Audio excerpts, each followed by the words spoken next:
आप देख रहे हैं दी आइकन न्यूज़। यूपी के बहराइच गेंदघर ग्राउंड में सपा सुप्रीमो पूर्व मुख्यमंत्री अखिलेश यादव ने बहराइच से सपा प्रत्याशी रमेश गौतम, कैसरगंज प्रत्याशी भगत राम मिश्रा व गोंडा प्रत्याशी श्रेया वर्मा के पक्ष में चुनावी जनसभा को संबोधित किया।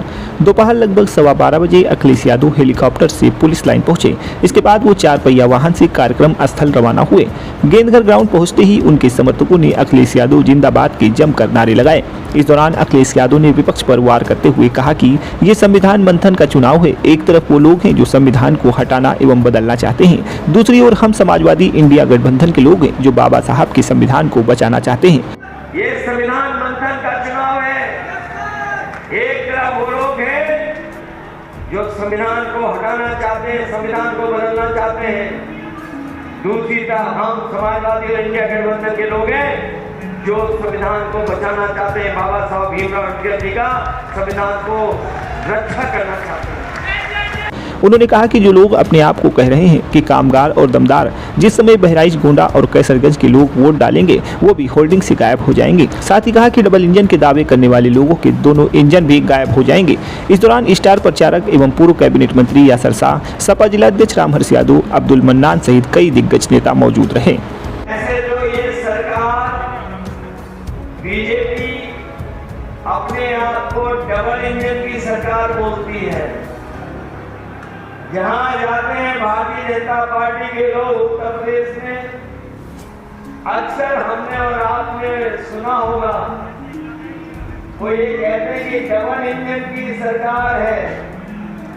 अभी जब मैं पुलिस लाइन से और आपके बीच में आ रहा था तो मैंने बड़ी होर्डिंग देखी। वहां पर होर्डिंग पर जो लोग कहते थे डबल इंजन, उनका एक इंजन पहले से ही गायब है।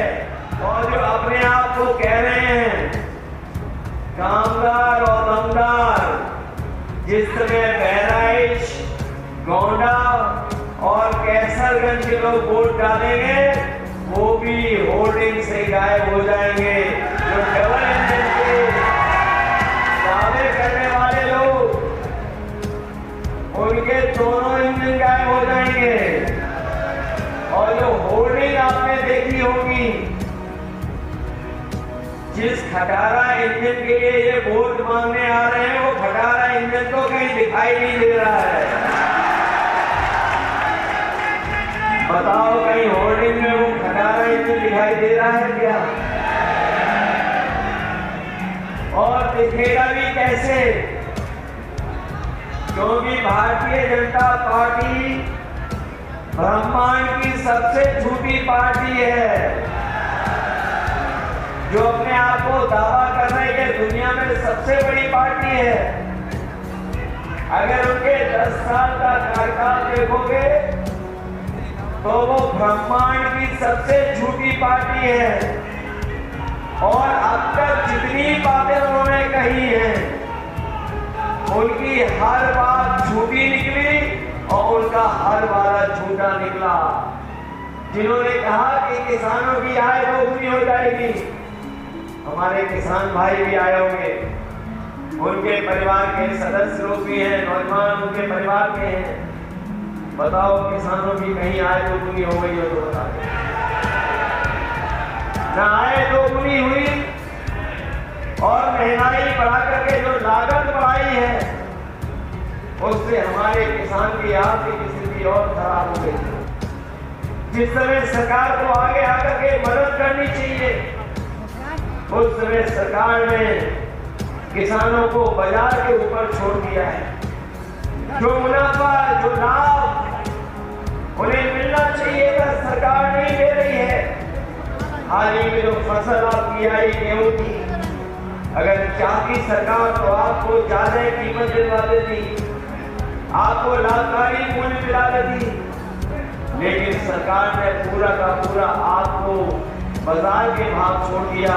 ये सच है कि थोड़ा बहुत बाजार से लाभ मिल रहा है, लेकिन अगर सरकार चाहती तो शायद उससे ज्यादा मुनाफा हमारे किसानों को मिलता। ये चुनाव जहां पहले चरण से शुरू हुआ था, पहला चरण, दूसरा और अभी तीसरा चरण का कुछ ही दिन पहले वोट डाला गया है। तीसरे चरण में भी जिस तरीके से पहले दूसरे चरण में भारतीय जनता पार्टी पीछे छूट गई थी, तीसरे चरण के आते आते भारतीय जनता पार्टी का बैलेंस डगमगा गया है और ये तो चौथे चरण का चुनाव है, बिल्कुल बीच का चुनाव है।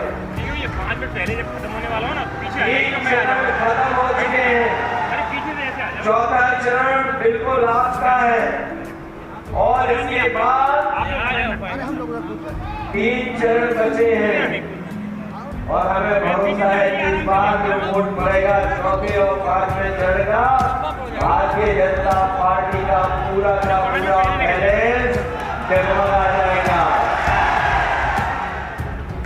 जिस तरीके से भारतीय जनता पार्टी ने बड़े बड़े उद्योगपतियों का कर्ज माफ किया, हमारे जागरूक लोग जानते होंगे जब कर्ज माफ करने का फैसला भारतीय जनता पार्टी ने लिया तो उन्होंने नियम बनाया कि 5 करोड़ से ऊपर जिनका बैंकों का कर्ज है उनका कर्ज माफ हो जाएगा। ये बीजेपी के लोगों ने जानबूझ करके नियम बनाया और नियम इसलिए बनाया कि वो किसानों का कर्ज माफ न हो पाए। जो बड़े बड़े उद्योगपति थे जिनका 5 करोड़ से ऊपर बैंकों का कर्ज था उनका 16 लाख करोड़ का कर्ज माफ कर दिया, 16 लाख करोड़ कर्ज माफ कर दिया। हमारा किसान जिसका केवल लाखों में कर्ज है वो देखता रह गया, निराश हो गया। इस सरकार ने हमारे किसानों का, गरीबों का, लाखों का कर्ज माफ नहीं किया। हम अपने किसान भाइयों को और गांव में रहने वाले अपने भाइयों को कहकर भी जा रहे हैं।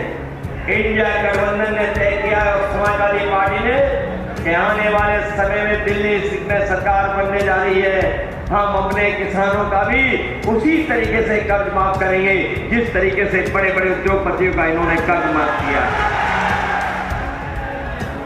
400 पार का जो लोग नारा दे रहे थे,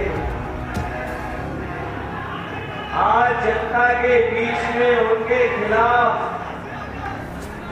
जो नाराजगी है और जिस तरीके से करोड़ों लोगों ने वोट डाल करके भारतीय जनता पार्टी को संदेश दिया है, वो जो 400 पार का नारा वो भूल चुके हैं। अब 400 पार नारा दे नहीं पा रहे, उनकी हिम्मत नहीं हो रही है कि वो 400 पार का नारा दे दें।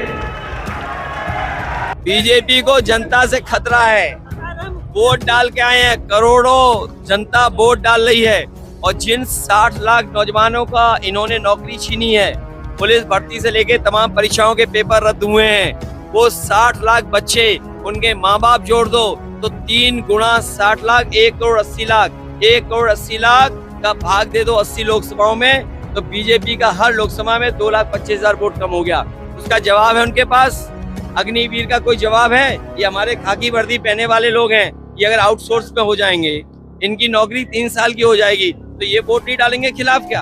और ये लोग जो पूछते हैं, ये बताओ लेटरल एंट्री जब हुई थी, लेटरल एंट्री में ना आरक्षण दिया गया और लेटरल एंट्री विदेश से बुलाए गए, 3 साल नौकरी की, लूटा लुटाया और वो 3 साल बाद विदेश भाग गए। अभी तक तो हम सुनते थे उद्योगपति भागे हैं, लेटरल एंट्री से जो अधिकारी बने थे वो भी तो वापस चले गए विदेश, क्या नहीं चले गए? क्या आईएएस में टेम्पररी नौकरी नहीं आ गई? तो ये 3 साल की नौकरी हो जाएगी तो क्या भविष्य है इन लोगों का? वादियों का बहुत बड़ा परिवार है, बीजेपी वाले के पास तो परिवार नहीं है। किसने रोका है परिवार को ना टिकट देने के? और अगर ये परिवार के खिलाफ हैं, अगर ये परिवार के खिलाफ हैं तो अगर ये लोग परिवार के खिलाफ हैं तो किसी परिवार वाले को टिकट ना दें और किसी परिवार वाले से वोट ना मांगे। मैं समझता हूं इलेक्टोरल बॉन्ड वाली सूची उन्होंने नहीं देखी, जिन्होंने इलेक्टोरल बॉन्ड में 1000 करोड़, 500 करोड़, 400 करोड़, और हद तो तब हो गई जो वैक्सीन लोगों की जान बचाती, उस वैक्सीन की कंपनी से ही पैसा ले लिया और वो वैक्सीन आज कह रही है कि हम वैक्सीन वापस ले लेंगे। अब बताओ, जिसके वैक्सीन लग गई है वो वैक्सीन कैसे वापस लेंगे?